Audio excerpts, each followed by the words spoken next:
Nous allons voir dans cette vidéo comment écrire du code en Elixir et l'exécuter. Il y a une tradition dans le milieu du dev qui veut que lorsqu'on découvre un nouveau langage, notre premier programme doit afficher Hello World. Nous n'allons pas déroger à la règle, donc c'est ce que l'on va faire. Pour exécuter du code en Elixir, on a deux méthodes, soit écrire du code sur des fichiers, soit taper nos lignes de code sur le terminal. On va commencer par la première méthode, la méthode des fichiers. Dans mon terminal, je me suis positionné dans un dossier. Je vais ouvrir mon éditeur de code qui est Visual Studio Code.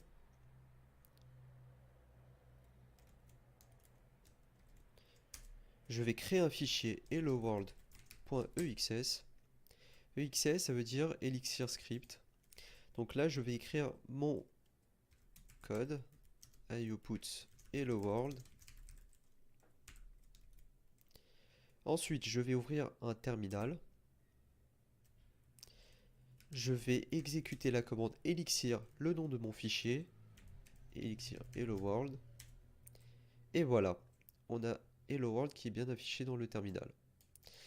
Alors, on va prendre le temps plus tard de comprendre comment fonctionne cette ligne de code.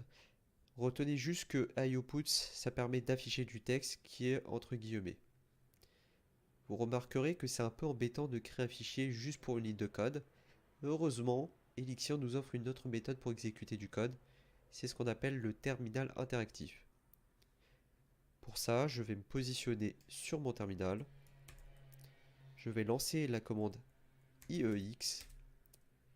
Et là, j'ai un terminal spécial qui me permettra d'exécuter du code Elixir. J'écris ma commande ioutputs hello world. Et voilà, je retrouve hello world qui est affiché sur mon terminal. La console interactive, c'est ce qu'on appelle un REPL. En gros, ça permet de taper des lignes de code et d'avoir le rendu de chaque ligne de code directement. Il n'y a pas d'étape de compilation. Donc si vous voulez créer des programmes complexes, vous allez structurer votre code dans des fichiers. Mais si vous voulez tester du code rapidement, vous pouvez utiliser la console interactive qui est faite pour ça. Donc voilà, félicitations, vous venez de créer votre premier programme en Elixir.